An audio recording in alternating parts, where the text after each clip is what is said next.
बिहार और मैं हूं आपके साथ आनंदमयी। पीएम का यह वीडियो सोशल मीडिया पर तेजी से हो रहा वायरल। प्रधानमंत्री मोदी ने विपक्ष के एक सांसद को पीने का पानी दिया जो उनके खिलाफ नारेबाजी कर रहे थे। प्रधानमंत्री का यह इशारा सोशल मीडिया पर वायरल हो रहा है। प्रधानमंत्री नरेंद्र मोदी का लोकसभा में संबोधन 2.25 घंटे तक चला। प्रधानमंत्री को विपक्ष की ओर से लगातार व्यवधानों का सामना करना पड़ा, जिन्होंने नारे लगाए और उनके भाषण को बाधित करने की कोशिश की। नीतीश कुमार पहुंचे सुप्रीम कोर्ट। बिहार में 65% तक आरक्षण बढ़ाने वाले मामले को लेकर नीतीश सरकार सुप्रीम कोर्ट पहुंच गई है। आरक्षण कानून में संशोधन को खारिज करने संबंधी पटना उच्च न्यायालय के फैसले को बिहार सरकार ने उच्चतम न्यायालय में चुनौती दी है। संशोधित कानून के तहत नीतीश कुमार के नेतृत्व वाली राज्य सरकार ने दलितों, आदिवासियों और पिछड़े वर्गों के लिए आरक्षण 50% से बढ़ाकर 65% करने का प्रावधान किया था। मोदी ने भाषण रोककर प्रकट की संवेदना। लोकसभा में राष्ट्रपति के अभिभाषण पर धन्यवाद प्रस्ताव पर हुई चर्चा पर बोलते हुए प्रधानमंत्री मोदी ने कहा कि मुझे अभी एक दुखद खबर दी गई है। यूपी के हाथरस में जो भगदड़ हुई उसमें अनेकों लोगों की दुखद मृत्यु होने की जानकारी आ रही है। पीएम मोदी ने जिन लोगों की इस हादसे में जान गई है, मैं उनके प्रति अपनी संवेदना व्यक्त करता हूं। पीएम मोदी ने कहा, मैं घायलों के जल्द से जल्द ठीक होने की कामना करता हूं। राज्य सरकार के देखरेख में प्रशासन राहत और बचाव कार्य में जुटा हुआ है। केंद्र सरकार के वरिष्ठ अधिकारी उत्तर प्रदेश के संपर्क में है। मैं सभी को भरोसा देता हूं कि पीड़ितों की हर तरह से मदद की जाएगी। राहुल गांधी को बता दिया आतंकवादी। केंद्रीय मंत्री रामदास आठवले ने कहा, राहुल गांधी ने हिंदुओं को आतंकवादी कहा, वो खुद आतंकवादी हैं।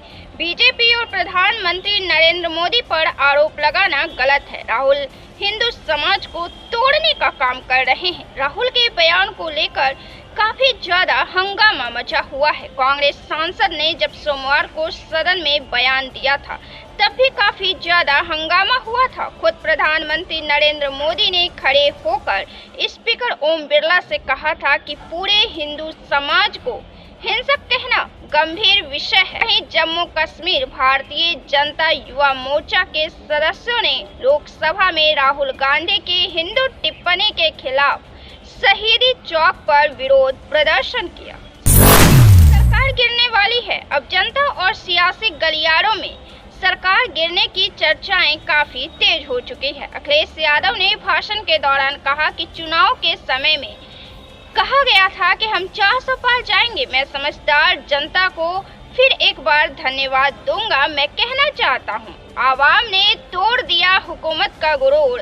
दरबार तो लगा है लेकिन गमगीन है सब, दरबार लगा है लेकिन बेनूर है। अखिलेश यादव ने आगे कहा कि पहली बार ऐसा लग रहा है कि हारी हुई सरकार विराजमान है।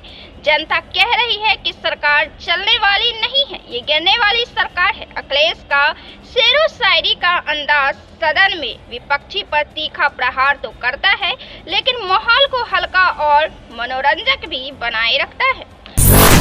महाराष्ट्र विधानसभा चुनाव 4 सीटों के लिए आ गए नतीजे। मुंबई ग्रेजुएट सीट से शिवसेना के अनिल परब ने जीत दर्ज की, तो वहीं मुंबई शिक्षक सीट से जेएम अभ्यंकर चुनाव जीतने में सफल रहे। कोंकण ग्रेजुएट सीट पर बीजेपी के निरंजन दावखड़े को जीत मिली है। वहीं नासिर शिक्षक सीट को लेकर अभी नतीजा आना बाकी है। बनर्जी का दिखा अलग अंदाज। टीएमसी सांसद कल्याण बनर्जी ने सत्तारूढ़ दल के 400 पार नारे का जिक्र करते हुए कहा, बीजेपी ने बोला था कि अब की बार 400 पार। खेल शुरू हो गया था। खेल तो बहुत सारे हैं। जो किट भी एक खेल है, लेकिन कितना हुआ? सिर्फ 240। उस गेम में भी हार गए। कल्याण बनर्जी के इस अंदाज को देखकर सदन में मौजूद महुआ मोइत्रा समेत अन्य सदस्य ठहाके लगाकर हंसने लगे। टीएमसी सांसद ने लोकसभा स्पीकर ओम बिरला की तरफ देखते हुए कहा, सर, हम आपको देख रहे हैं, हम किसी को नहीं देख रहे हैं। आपसे ज्यादा स्मार्ट इधर कोई जेंटलमैन नहीं है। मोदी को बताना होगा उन्होंने काम क्या किया।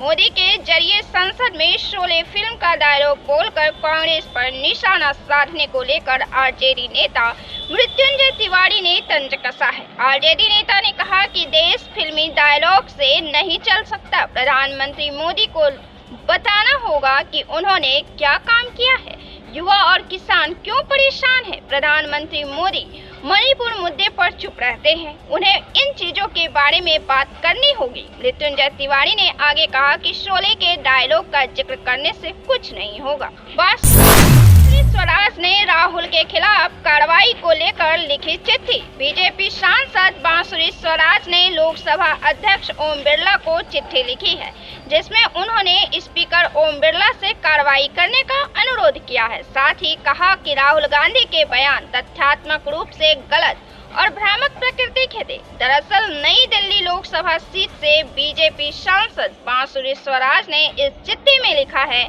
कि मैं राष्ट्रपति अभिभाषण पर धन्यवाद प्रस्ताव पर चर्चा करते हुए लोकसभा में नेता प्रतिपक्ष राहुल गांधी के भाषण में उनकी गलतियों की ओर आपका ध्यान दिलाना चाहती हूं। उन्होंने नियम 115(1) के तहत लोकसभा स्पीकर से राहुल गांधी के खिलाफ कार्रवाई की मांग की है।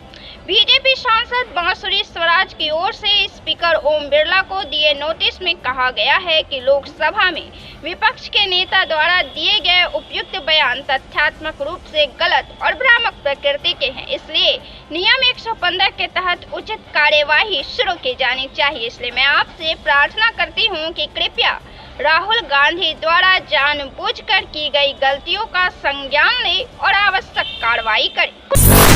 गांधी से मुलाकात करना हुआ आसान। नेता प्रतिपक्ष राहुल गांधी ने कहा कि मैं यहां आपसे बात करने, आपकी बात सुनने और भारत के विचार की सच्ची अभिव्यक्ति को सुविधाजनक बनाने के लिए हूं। कांग्रेस नेता Rahul Gandhi social media platform x पर पोस्ट करते हुए आगे लिखा कि संचार से जुड़ी सभी पूछताछ के लिए, जिनमें media interview, social media platform of the record meeting शामिल है, इसके लिए कृपया मुझे इस पते communication@rahulgandhi.in पर ईमेल करें।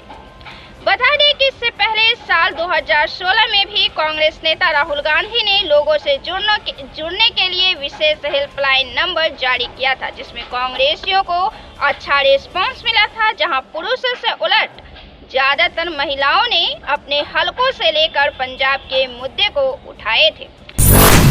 चंद्रबाबू नायडू ने किया धन्यवाद। सीएम नायडू ने आनंद महिंद्रा की पोस्ट पर प्रतिक्रिया दी है और अब एक्स पर पोस्ट किया है। पेरिस में एक और कैफे खोलने की अच्छी खबर है।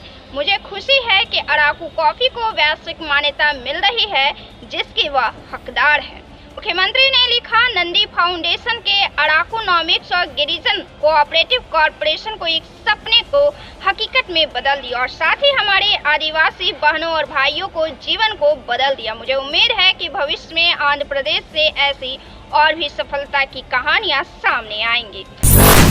पटना में राजद का विरोध प्रदर्शन कर रहे कार्यकर्ताओं ने केंद्र और बिहार सरकार के खिलाफ जमकर नारेबाजी की और नरेंद्र मोदी मुर्दाबाद के नारे भी लगाए। कार्यकर्ता का कहना है कि नीट परीक्षा को केंद्र सरकार अविलंब रद्द करे। इसके साथ ही बिहार में बढ़ते अपराध पर सरकार जवाब दे। साथ ही सभी कॉलेजों छात्र संघ का चुनाव अस्थायी रूप से कुलपति सहित 7 सूत्रीय मांगों को लेकर आरजेडी के छात्र नेता अड़े रहे। हालांकि छात्र नेता राजभवन नहीं जा सके, लेकिन राजद कार्यालय से आयकर गोलंबर तक सैकड़ों छात्र जोरदार प्रदर्शन करते हुए नजर आए। उनके साथ सुरक्षा कर्मी भी मुस्तैद दिखे। मुसलमान को साधने में जुटे प्रशांत किशोर ने कहा कि कांग्रेस और लालू यादव ने अगर मुसलमानों के बच्चे को पढ़ाया होता तो कोई मोदी बीजेपी की सरकार आज नहीं बनती। प्रशांत किशोर ने आगे कहा कि आपने अपने रहनुमाओं को चुनने में गलती की है, इसी कारण आज भी पिछड़े हुए हैं। उन्होंने कहा कि बिहार में मुसलमानों की 18% आबादी है और इसके हिसाब से 40 विधायक होने चाहिए, लेकिन सिर्फ 19 विधायक हैं। पप्पू यादव ने राजद की भाषा में दिया जवाब।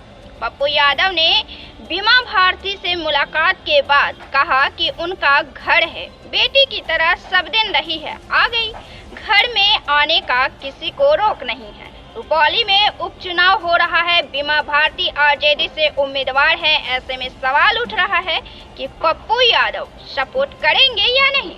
हालांकि पप्पू यादव ने इस पर खुलकर कुछ नहीं कहा है। पप्पू यादव ने कहा कांग्रेस सपोर्ट कर ही रही है, इंडिया गठबंधन उनके साथ है। हम निश्चित तौर पर सारे साथियों से बात कर रहे हैं। हम अपने सारे साथियों को पूरी भावना रख दी है। मैं दिल्ली से बात कर रहा हूं। दिल्ली से जो भी हमारे लिए निर्णय आएगा उसको हम रात 8 बजे तक शेयर जरूर करेंगे। पप्पू यादव ने राजद की भाषा में ही राजद को जवाब दिया है। जनगणना की मांग, चंद्रशेखर का दिखा अलग तेवर। नगीना से आजाद समाज पार्टी के सांसद चंद्रशेखर आजाद ने भाजपा सरकार के सबका साथ सबका विकास को खोखला नारा करार दिया है और कहा कि सामाजिक न्याय तभी हासिल होगा जब पूरे देश में जाति आधारित जनगणना कराई जाएगी। उन्होंने पुरानी पेंशन योजना को बहाल करने की भी मांग कर दी है। सांसद चंद्रशेखर आजाद को लेकर आप क्या सोचते हैं? आपके मन में क्या विचार है? अपना जवाब हमारे साथ जरूर साझा करें। वीडियो को लाइक करें, शेयर करें, चैनल को सब्सक्राइब जरूर से कर लें। बहुत बहुत शुक्रिया।